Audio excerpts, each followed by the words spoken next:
Mbanje kubasuza mwebwe mwese mudema kudukurikira kuri Panda TV Show. Nizere ko mumeze neza kandi ko mukomeje kunogerwa na gahunda Panda TV Show ikomeje kubategurira.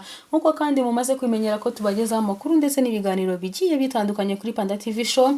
Kandi ni nk'ibisanzwe ngindi Donasienne Ishimwe Akayezu. Ubutiye kubageza hamwe mu makuru y'imyidagaduro ari kuvugwa muri iyi minsi. Reka dutangirire ku muhanzikazi Bwiza Emerance wavuye mu alubumu ye yatangiye gucururiza kuri internet. Tuze kandi kubabwira ku muhanzikazi wo kuramya no guhimbaza Imana Aline Gahongayire wahishuye ko yatorotse ishuri yitabiriye igitaramo cya Alex Dusabe. Tuze kandi kubabwira ku muhanzi uzwi nka City Tour Karigombe watangiye gusogongeza zimwe mu ndirimbo zigize umuzingo y'isi Kirombe cya Karigombe. Tuze kandi kunyarukira hanze y'igihugu cy'u Rwanda tubabwire ku muhanzi uzwi nka The Weeknd wakuyeho agahigo kari gafitwe na Michael Jackson ni mu buryo bwo kuririmba. Amakuru yacu ni mu kanya ntimugiye kure, turacyari kuri Panda TV Show.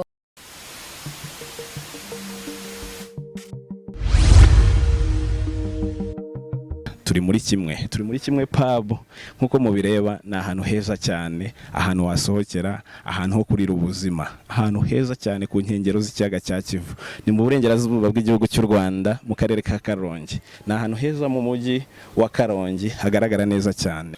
Nguhaye ikaze mu makuru y'imyidagaduro kuri Panda TV Show. Reka tatangirire ku muhanzikazi uzwi nka Bwiza Emerance watangiye gucuruza album ya mbere yise My Dream ku rubuga yashinze, igizwe kandi n'indirimbo 14 z'iminota 48 hamwe n'amasegonda 35. Avuga kandi kidasanzwe mu rugendo rw'umuziki we kuko ari inzozi zabaye impamo kubasha kugera kuri iyi album. Ni mu kiganiro kandi n'itangazamakuru kuri wa kabiri tariki 18 Nyakanga cyabereye kuri Onoma Hotel. Bwiza yavuze ko ajya gutangira urugendo rw'umuziki yumvaga ari ibintu bitazashoboka. Akomeza agira ati kandi ashima Imana hamwe n'itangazamakuru kubw'uruhare ryagize mu iterambere rye. Ati ndabashimira, ntabwo mfite inka nyinshi nabaha ngo ndabagorora mwese, gusa ndabashimira cyane. Yashimye kandi ubuyobozi bwa Lebo ya Kikas kubwo kumufasha kurotora inzozi ze, kandi ashima kandi cyane aba producer bamufashije mu ikorwa ry'iyi album irangiye. Ati ndashimira cyane byimaze abantu bose bambaye hafi kandi nabo ndi kumwe nabo igihe kinini cyane. Niyo Bosco nawe yaba hari akaza babyumve kuko ndabashimiye cyane kandi ndabakunda cyane. Umugabo yavuze ko kandi hari benshi mu bahanzi yagerageje gukora indirimbo nabo kuri album, bamwe birakunda abandi biranga. Iyi album kandi yasohotse nyuma yo gushyira hanze indirimbo zari zigize extended player ya mbere yise Connect Me. Mu bandi kandi yashimiye harimo Mico The Best wagize uruhare mu guhitamo indirimbo zigize iyi album yise My Dream. Uyu mukobwa kandi avuga ko iyi album itangira gucururizwa ku rubuga rwa www.bwiza.rw aho irabigura amafaranga 10,000 by'amanyarwanda gusa. Na album kandi arakazajya ku mbuga zitandukanye zicururizwaho umuziki nyuma yo kuyigurishiriza ku rubuga rwa Bwiza. Uhuje imfura navuga ko uru rubuga ruriho uburyo bwo gushyigikira Bwiza, aho ushobora kandi kugura album ushingiye ku bushobozi bwawe kugeza ku bushobozi utarenza. Nesbeat kandi wakoze kuri iyi album yasabye abantu gushyigikira Bwiza ashingiye ku gihe bamaze bakorana. Producer Santana nawe ashimira uruhare itangazamakuru rigira mu kumenyekanisha ibihangano by'abahanzi. Ati ndizera ko album ye bazayikunda cyane. Ronda yashimiye kandi ikipe ya Bwiza yamuhaye akazi bagakorana. Ati nanjye nizeye ko ibintu nabahaye ari byiza cyane. Prince Keys nawe avuga ko yishimira kubera akoze kuri album ya Bwiza. Ati twagerageje gutanga ubushobozi dufite. Umuhanzi w'indirimbo zihimbaza Imana Aline Gahongayire avuga ko atashidikanya ko Alex Dusabe ari ku ruhimbi rw'abantu bakishijwe zikanda ashingiye ku rukundo yamukunze rwatumye igihe kimwe atoroka ishuri akajya kumureba mu gitaramo yari yakoreye hafi y'ishuri yigagaho. Ni gake kandi uzumva mu itangazamakuru cyangwa se ku mbuga nkoranyambaga umuhanzi runaka ashima mugenzi we cyangwa se yumvikanisha uburyo yabaye icyitegererezo mu rugendo rw'umuziki we. Bishobora kandi kuba bifite imvano yo gutinya ko mugenzi we yakwigizayo abafana nyuma y'uko agaragaje ubuhanga bwe. Hari kandi n'abahanzi bajya bakora n'indirimbo igasohoka bikarangiriraho umwe muri bo atamufashije kuyisakaza. Ni umuco kandi unagaragara mu bitaramo aho umuhanzi ashobora gutegura igitaramo agatumiramo mugenzi w'umunsi w'igitaramo kagera atarigera abwira abamukurikira ko ari umwe mu bazaririmba muri icyo gitaramo, na nyuma yaho kandi nabwo akinumira akicecekera ntagire uwabwira byibuze kugira ngo azabashe gukurikirana ibyabereye muri icyo gitaramo cyabayeho. Gahongayire kandi umaze imyaka irenga 15 ari mu muziki avuga ko yisangije kuba ataracitse intege mu rugendo rwo gukorera Imana kandi yaragiye ahura n'imiraba yari gukoma mu nkokora ivugabutumwa rye. Ni amateka kandi asangiye na Alex Dusabe urengeje imyaka 18 ari mu muziki nayo kuramya no guhimbaza Imana. ko yakoze ibihangano nk'umuyoboro byaguye imbago z'umuziki, ashyira kandi imbere gukora ibitaramo bitishyuza bituma yigwizaho igikundiro n'inshuti nyinshi. N'umwe kandi mu bahanzi bamenye Imana kandi baca bugufi, aherutse kandi gutegura igitaramo yahurijemo Apollinaire wo mu gihugu cy'u Burundi cyabereye muri Kigali, yongera kandi kunyura imitima y'abamukunze kugeza n'ubu. Gahongayire kandi avuga ko Alex Dusabe ari icyitegererezo cye, ati baramutse bambajije umuntu ukishijwe cyangwa se umukristo navuga ko ari Alex Dusabe. Aline kandi uzwi mu ndirimbo nka Ndanyuzwe yavuze ko yamenye Alex Dusabe atazi no gufata indangururamajwi ariyo bita microphone. Ibuka kandi ko ubwo yigaga mu kigo cy'amashuri cya Pase we na bagenzi be bigeze gutoreka ishuri bagiye kureba igitaramo cya Alex Dusabe, kandi bitewe n'umubare munini w'abari bitabiriye iki gitaramo bikubise hasi. Aline Gahongayire kandi yavuze ko yishimira nawe uburyo yakoze mu muziki, ko nawe ajya ku rubyiniro abantu bakishima cyane bakagwa hasi nk'uko baguye mu gitaramo cya Alex Dusabe. Aline Gahongayire kandi akomeza avuga ko indirimbo za Alex Dusabe zanamufashije kunyura mu bibazo yagiye ahangana nabyo, kuko nyinshi muri izi ndirimbo z'uyu muhanzi zubakiye ku butumwa busubiza intege mu bugingo. Atangiza kandi uruhererekane rw'ibiganiro Talk with Dr. Alga. Gahongayire yabwiye Dusabe ko azakomeza kumwubahira Kristo yamenye kandi n'abana azabyara ko bazamwubaha.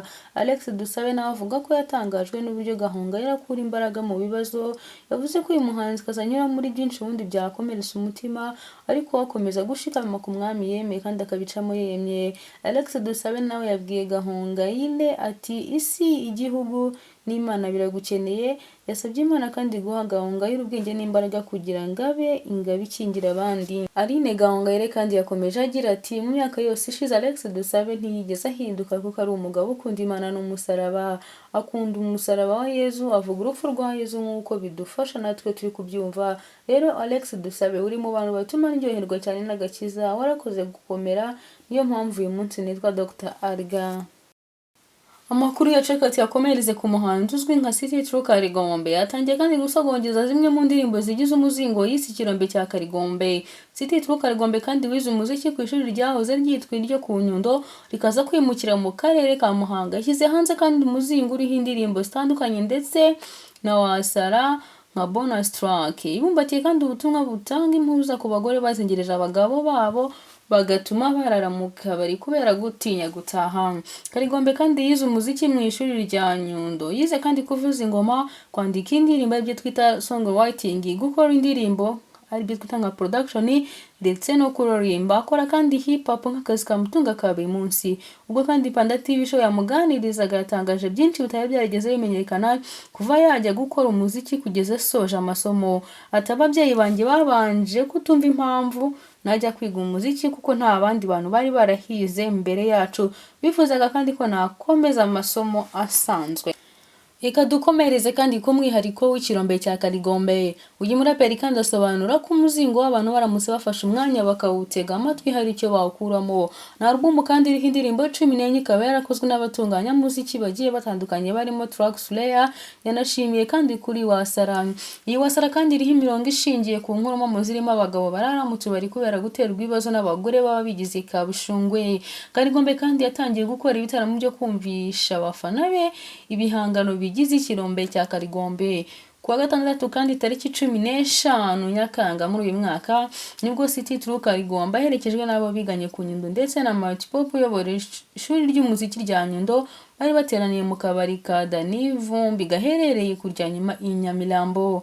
Yaririmbye kandi indirimbo hafi ya zose zigize album ye. Ni gahunda kandi avuga ko azajya akora buri wa gatandatu ibitaramo n'itsinda rye ririmo abacuranga inanga, gitari, piano ndetse n'izindi ngoma zigiye zitandukanye. Tukiri mu myidagaduro kandi reka tunyarukire hanze y'igihugu cy'u Rwanda tubabwire ku munya Ethiopia wamaze kumenyekana nka The Weeknd ukomeje gucagarirwa ko kuba umuhanzi wa mbere w'umwirabura ukoze ibitaramo nka After Hours Till Dawn. Bizenguruka kandi si bikinjiza arenga miliyoni 350. Umuhanzi nka The Weeknd kandi yanditse amateka mashya yari afitwe na Michael Jackson uzwi cyane ku izina ry'umwami pop mu myaka irenga 20. Kuva kandi mu mpeshyi y'umwaka ushize umuhanzi ukomoka muri Canada yatangiye urugendo rwa The After Hours Till Dawn Tour mu rwego kandi rwo gushyigikira album ya kanini ya 5 hamwe kandi n'abafana be babarirwa muri za miliyoni ndetse no kuza kuyisonga ku ntonde zigiye zitandukanye. Benshi bizeraga ko nka The Weeknd ashobora gukora ikintu kidasanzwe mu ruzinduko rwe rwa 7 kandi koko yarabikoze. Umuhanzi kandi wegukanye Grammy Award bitse amateka nyakwigendera Jackson mu ruzinduko rwinjira amafaranga menshi n'umuhanzi w'umwirabura. Ubunararibonye bwe kandi ku isi bumaze kwinjiza amadolari arenga 350 z'amadolari. Jackson kandi yanditse amateka kuva muri 1987 ubwo yajyaga muri bank. Kwigendera Michael Jackson kandi yatabarutse muri 2009 nyuma y'uko The Weeknd yishimiye intambwe yateye icyubahiro Michael Jackson witabye Imana muri 2009 afite imyaka 50, aho yanditse ku rubuga rwe rwa Instagram agira ati mwami wanjye ahashize ubu ni iteka ryose ruhukira mu mahoro. Uyu muhanzi kandi ndabigezeho nyuma y'uko nyakwigendera Michael Jackson wari ufite agahigo ko gukora ibitaramo bya band tour bizenguruka isi kandi byinjiza arenga miliyari 311 mu mwaka w'igihumbi kimwe 1987. Amakuru yacu n'ahagati yasoreje, mukomeze gukurikirana ibiganiro Panda TV Show komeza kubategurira, kandi mbibutse gukomeza gukora subscribe, like, share ndetse na comment. Ciao ciao.